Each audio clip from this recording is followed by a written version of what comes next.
स्वागत है आप सभी बच्चों का इस क्लास के अंदर। और आज से हम लोग स्टार्ट कर रहे हैं फाइल हैंडलिंग। इससे पहले मैंने आपको वर्किंग विद फंक्शन करा दिया है, और तो चलिए फिर फाइल हैंडलिंग के अंदर स्टार्ट करते हैं। एंड एक और चीज़ कि मैं हर एक चैप्टर का भी प्लेलिस्ट है जो चैनल पर बना दूंगी, और एक कॉमन प्लेलिस्ट बनाएंगे जिसमें आपका पूरा क्लास 12th कंप्यूटर साइंस है जो ऐड होगा। राइट, तो फिर चलिए स्टार्ट करेंगे। एंड चैनल सब्सक्राइब किया ना? बिल्कुल, आप चैनल सब्सक्राइब ज़रूर करेंगे। आपने कर दिया तो आप अपने दोस्तों को भी बोलेंगे सब्सक्राइब करने के लिए। एंड घर पे और भी फ़ोन हो सकते हैं ना। चलिए ओके, आज की क्लास का एजेंडा हमारा रहने वाला है कि हम एक इंट्रोडक्शन देखने वाले हैं file handling, need of file देखने वाले हैं हम लोग, एडवांटेजेस देखने वाले हैं, टाइप्स ऑफ फाइल देखने वाले हैं, इंट्रोडक्शन देखने वाले हैं, ये सारी चीज़ें जो कि आपके सामने लिखी हैं। ओके, तो चलिए फिर शुरू करते हैं। अब सबसे पहले हम शुरू करते हैं सोचने से, क्योंकि जैसे हमारे सामने कोई टॉपिक आता है तो सबसे पहले हम सोचना स्टार्ट करते हैं। और यहाँ पर हम थोड़ा सा सोचेंगे कि आज से पहले हम लोग कैसे प्रोग्राम्स बनाया करते थे। हमने आज से पहले कोई प्रोग्राम बनाया, मान लीजिए आपके टीचर ने कहा कि आपको 50 बच्चे हैं जिनका डेटा एंटर कराना है यूज़र से, और फिर आपको उनके मार्क्स का प्लस करना है। ठीक है, उसके बेसिस पर आपको निकालना है कि भाई किसके नंबर है जो ज़्यादा है या कम है, या परसेंटेज आपको निकालनी है। तो आपने 50 स्टूडेंट्स का डेटा एक बार लिया। ओके, तो आपने सारे ऑपरेशन कर दिए। अब आप क्या करते हो कि आप जब सेकंड टाइम उस प्रोग्राम को रन करोगे, या एक दिन छोड़ करके, या अगली बार, या 2 दिन छोड़ के, या 5-6 दिन छोड़ करके, मीन्स नेक्स्ट टाइम जब आप उस प्रोग्राम को रन करेंगे तो आपको उन 50 बच्चों की एंट्री दोबारा करनी पड़ेगी। फिर अगर आप थर्ड टाइम भी करते हो तो आप उनको 50 की एंट्री दोबारा करनी पड़ेगी। तो यानी कि जब जब हम अपने प्रोग्राम को रन करते हैं तो हमें वो वैल्यू को दोबारा डालना पड़ता है, क्योंकि वो जो डेटा हमने डाला ना, वो उस पर टेम्पररी तरीके से रैम में जा कर के स्टोर हो गया। रैम हमारी टेम्परेरी मेमोरी है, उसमें कोई भी चीज़ परमानेंट स्टोर नहीं होती है। तो जब जब हम उसमें किसी डेटा की एंट्री कर रहे होंगे तो वो हमारी रैम में जा कर के स्टोर हो रही होगी, राइट। एंड हर बार हमें नई एंट्री करनी पड़ेगी। ओके, अब ऐसे तो काम चल नहीं सकता। यहाँ तो चलो हमारी मैम ने 50 बच्चों की एंट्री हमें करने के लिए कहा, लेकिन हो सकता है फ्यूचर में हमें 5000 या उससे ज़्यादा लोगों की एंट्री करनी पड़े, है ना। जो डेटा है वो हम कहीं ना कहीं सेव करके रखना चाहते हैं। बात एट द एंड ये आती है, तो अब हम कैसे करेंगे? हमें जब भी परमानेंट स्टोरेज की बात करनी होती है तो हम अपनी हार्ड डिस्क, अपनी पेन ड्राइव, CD, है ना, इन सब की हम लोग बात कर रहे होते हैं। तो बिल्कुल हम लोग यहाँ पर अपना डेटा है जिसको स्टोर करके रखेंगे फाइल्स के अंदर। तो यहीं से इंट्रोड्यूस होता है आपका ये चैप्टर जिसको हम कहेंगे फाइल हैंडलिंग, यानी कि हम फाइल्स को हैंडल कर रहे होंगे।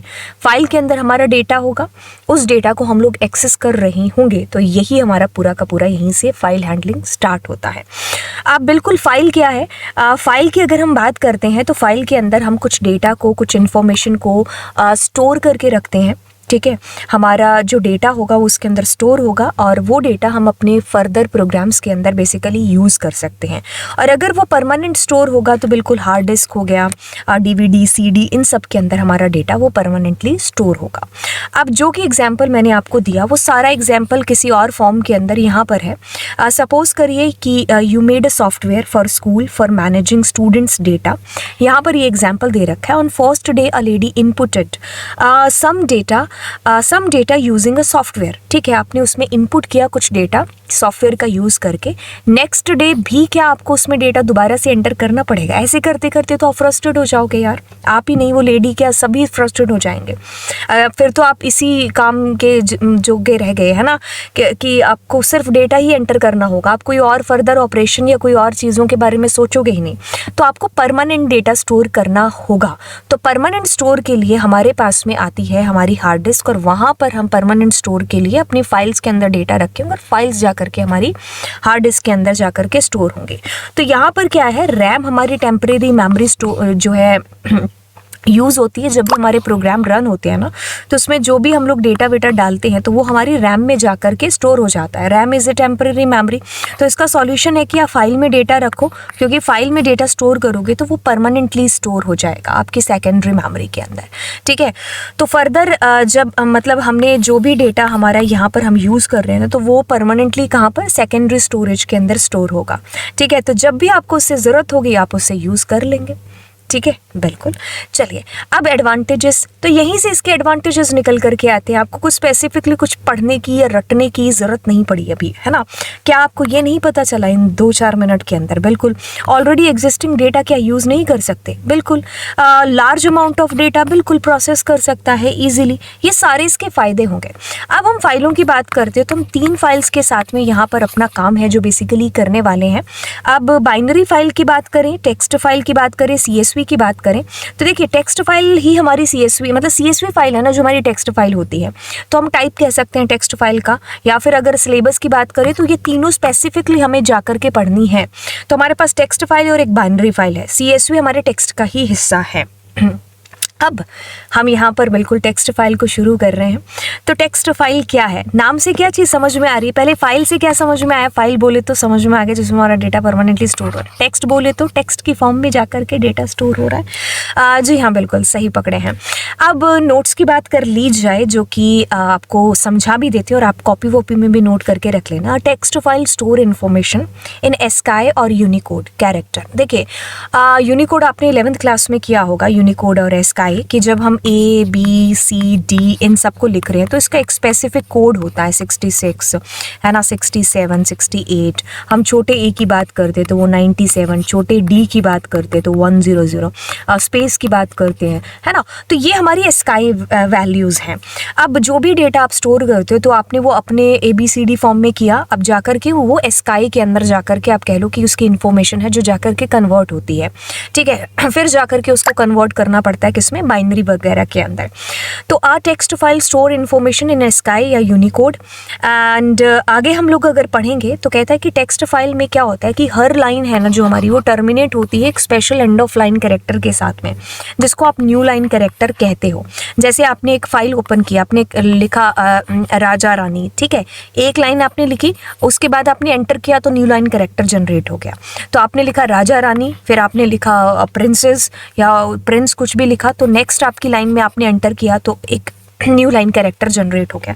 तो ये आपकी टेक्स्ट फाइल के अंदर होता है। तो स्टेप नंबर 1 के साथ करते हैं, प्रैक्टिकली भी बताएंगे। आप ओपन करेंगे अपने नोटपैड को और आपने बड़ी मेहनत से एक प्यारी सी पोइम है जिसको लिखा। तो यहाँ पर देखो हर लाइन के बाद में एक new line character automatically generate हो गया। तो ये टेक्स्ट फाइल के साथ में होगा। तो आपने टेक्स्ट फाइल ओपन किया, मतलब नोटपैड ओपन किया। अब आप उसको TXT से आप उसको सेव कर दीजिए, जैसे आमतौर पर हम सेव करते हैं। तो ये हमारी टेक्स्ट फाइल सेव हो जाएगी। कहीं पर भी आप इसको सेव कर लो, बेटर रहेगा कि आप एक फोल्डर बना करके सलीके से रखो, ठीक है। Okay fine. अब हमारी ये टेक्स्ट फाइल है, आप इसकी प्रॉपर्टीज़ में जाकर के जब देखोगे तो जो एक्सटेंशन दे रखा है टेक्स्ट फाइल नोटपैड की फ़ाइल है। अब हम इसको एक बार प्रैक्टिकली कर लेते हैं कि मैंने आपको अभी तक क्या चीज़ें बोली हैं। ओके, तो मैं क्या करती हूँ, TXT अपना नोटपैड ओपन करती हूँ एंड नोटपैड आपको वाइट कलर में दिखाई देगा। मैंने इसका जानबूझ करके कलर चेंज कर रखा है। सो मैं लिखती हूँ I am लवजीत अरोरा और नेक्स्ट पेज पर गई तो यहाँ पर हम लिखते हैं, पेज का मतलब नेक्स्ट लाइन पर गए, ठीक है, ठीक है। एंड फिर हम लोग हमने कुछ भी लिखा, ठीक है। अब हम इस तरीके से 4-5 लाइनें हैं जो हमने यहाँ पर लिखी, ठीक है। ओके, 3-4 लाइनें हमने लिखी, तो ये हमारी टेक्स्ट फाइल हो गई। मैं क्या करती हूँ, इसको सेव करती हूँ। तो नॉर्मली जैसे सेव करेंगे वैसे ही करेंगे, तो बेटर हमारे लिए ये रहेगा कि जस्ट हम डेस्कटॉप पर जाते हैं और यहाँ पर ना इसको कोई नाम दे देते हैं। नाम से जैसे डेमो दे दिया, ठीक है। ओके, सो डेमो मैंने नाम दे दिया। इसको ओपन करेंगे तो यहाँ पर मैं क्या करती हूँ, इस फाइल को नाम दे देती हूँ। जैसे मैं रख देती हूँ my txt फाइल, ऐसे करके मैंने इसको एक नाम दे दिया। अब इसका एक्सटेंशन देखिए, that is TXT। Okay cool, तो ये मेरी फाइल यहाँ पर जा कर के स्टोर हो चुकी है। यहाँ पर डेमो नाम से एक फोल्डर बन गया है, उसके अंदर जा कर के I have saved this file. Cool. अब हम क्या करते हैं कि हमारी बस ये चीज़ जो मैंने आपको प्रैक्टिकली बताई, अब इसके लिए और चीज़ें हम फर्दर करते हैं, बट उसके लिए अपने चलते हैं आगे वाली, मतलब अभी तक जितना प्रैक्टिकल हुआ है वो मैंने आपको सारा बता दिया।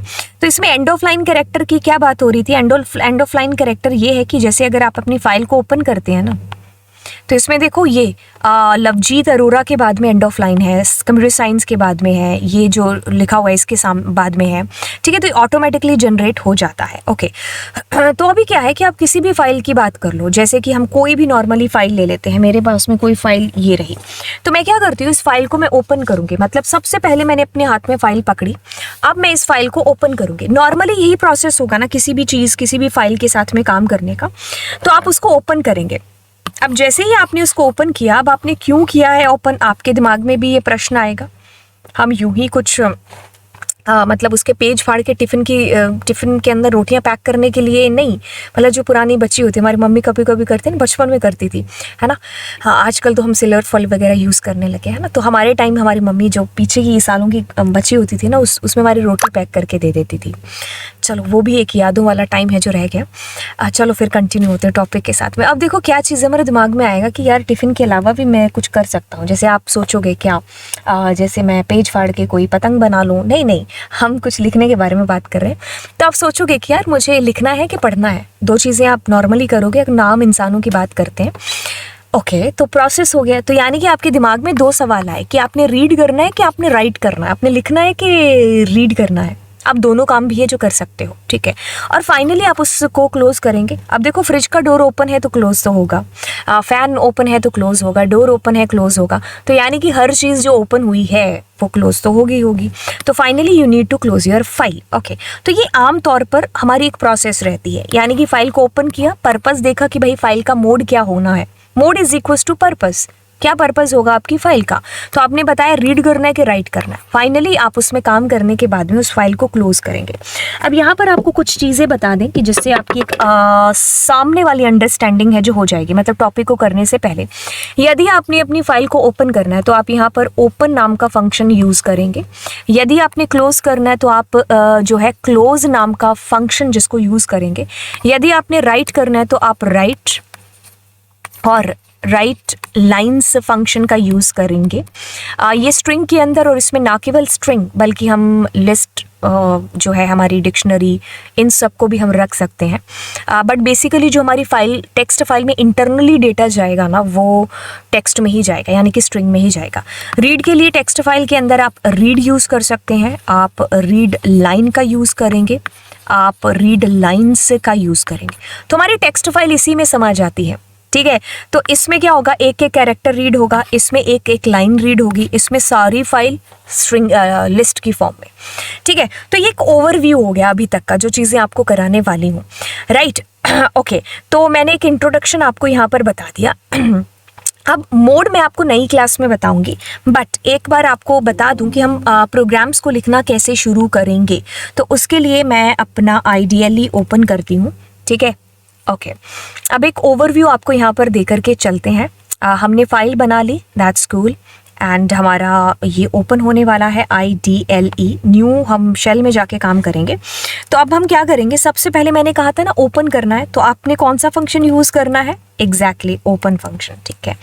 अब हम क्या करेंगे, यहाँ पर वो फाइल का नेम लिखेंगे, ठीक है। मान लीजिए मैं वही फाइल ओपन करना चाहती हूँ, कौन सी, जो अभी अभी हमने इस डेमो नाम के अंदर बनाई थी, ठीक है। तो इसका नाम क्या है, हम इसका नाम थोड़ा सा कॉपी कर लेते हैं, ठीक है। एंड अब देखो इसके अंदर ना क्या होगा, दो चीज़ें होंगी, एक तो रिलेटिव होगी पाथ और एक आपका होगा एब्सोल्यूट पाथ, ठीक है।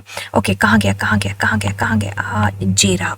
ओके, तो मैंने इसमें ये फाइल दे दिया, इसका एक्सटेंशन क्या है, TXT। अब मैंने इसमें पर्पस नहीं दिया है, तो अगर पर्पस नहीं दिया है तो वो by default are mode purpose है जो मानेगा। जो बच्चे पहली बार देख रहे हैं ना, वो कंफ्यूज ना हो, वो जस्ट गो विद फ्लो करें, यानी कि जो मैं बता रही हूँ अभी के लिए उसको सुनो। एंड वाकई में मैं बड़े अच्छे तरीके से बता रही हूँ और आपको डेफिनेटली आने वाले टाइम में जो चीज़ें हैं वो बहुत आसान लगेंगी, ठीक है। तो मुझे पता है कि आपको किस तरीके से मुझे वहाँ तक लेकर के जाना है। भाई इतना एक्सपीरियंस है, वो किस काम मतलब कब है जो काम आएगा, है ना। तो कहने का मतलब है कि मैं आपको बहुत ही एकदम जो है कैसे आप तक चीज़ें हैं जो धीरे धीरे पहुंचा सकते हैं आपके दिमाग में। अगर कोई पहली बार भी इस लेक्चर को देख रहा है ना, तो आपको चीज़ें बड़े अच्छे तरीके से कैसे समझ में आएंगी। तो मेरा मेन मोटो या मकसद है ना, वो यहाँ पर ये है।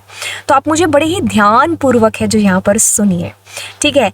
ओके, तो आप अभी के लिए आपके टीचर ने या आपने कुछ भी इधर उधर से कोई चीज़ें सुनी होंगी, वो सारी चीज़ें होंगी, बस आप थोड़ा सा विश्वास रखो, जितनी चीज़ें बता रहे हैं आप उसको एक बार करो, ठीक है, सारी चीज़ें आराम से इत्मीनान से करा देंगे। जैसे आपने कहा, आपने सोचा होगा यहाँ पर यार मेरी मैम ने तो इसको किसी और तरीके से ओपन किया था, मैम इसको किसी और तरीके से ओपन करें। मुझे पता है आने वाली क्लासेस में वो सारी चीज़ें क्लियर होने वाली हैं। ओके, अब हम क्या करते हैं, इसको हम इसके अंदर का डेटा है ना उसको रीड कर लेते हैं। तो मैं कहती हूँ फाइल डॉट रीड, ठीक है। ओके, तो मैं क्या करती हूँ प्रिंट, एंड प्रिंट के बाद में प्रिंट फंक्शन पता है ना, बोली तो क्या करते हैं, ठीक है, प्रिंट करेगा। ओके, रीड का मतलब है कि आपने अपनी फाइल के अंदर जो भी लिखा था ना वो आप रीड कर रहे हो, ठीक है। ये है आपकी फाइल का नाम, आप बता रहे हो कि भाई वो वाली जो फाइल है ना उसको ओपन करो, और उसका जो मोड है ना, मोड हम यहाँ पर देते हैं, मोड इज बोले तो पर्पस, जिसको मैं नेक्स्ट क्लास में डिस्कस अच्छे से करने वाली हूँ। ओके, यानी कि अगर आपने इसमें मोड नहीं लिखा ना तो वो बाय डिफॉल्ट आर मोड ही मानेगा। तो लिख लिया तो भी ठीक है, नहीं लिखा तो भी ठीक है। अब मैं इस फाइल को करती हूँ सेव। अब मैं यहाँ पर डेस्कटॉप पर जाऊंगी और वो जो सेम फोल्डर था ना मैं उसके अंदर इस फाइल को सेव करूंगी, ठीक है। तो मैं यहाँ पर करूंगी माई पाई फाइल, मैंने इस नाम से इसको सेव कर दिया। अब बड़े ही ध्यान से सुनिए, मैंने दोनों फाइल्स को एक ही जगह पर सेव किया है, इस वजह से मैं यहाँ पर उसका पूरा पाथ नहीं दे रही हूँ, ठीक है। तो मैं उसका नाम बता सकती हूँ। जैसे दो बंदे घर में रह रहे हैं तो उसको नाम से बुलाएंगे ना, ऐसे थोड़ी ना कहेंगे दिल्ली में रहने वाले, कालका जी में रहने वाले, XYZ गली में रहने वाले, इस कमरे या इस फ्लैट में रहने वाले, इस फ्लैट में इस कमरे में, ऐसे थोड़ी बोलेंगे हम लोग, है ना। हम नाम से बुलाएंगे जब सेम घर में रह रहे हैं। तो जब ये दोनों, ये जो पाइथन फाइल है आपकी और वो जो टेक्स्ट फाइल है, ये दोनों सेम घर में रह रही हैं तो इनको पूरा पाथ देने की जरूरत नहीं है। तो यहाँ पर रिलेटिव पाथ से भी काम चल सकता है। तो यहीं से आपका फंडा क्लियर हो गया कि रिलेटिव पाथ क्या होता है। खैर, आने वाली क्लासेस में मैं इसको बहुत ही ज़्यादा और डिटेल में पढ़ाऊंगी। तो दोनों सेव हो गया। अब आप रन करिए और इसका आउटपुट है जो देखिए, क्या हमने ये नहीं किया था अपनी फाइल के अंदर लिखा हुआ है ना।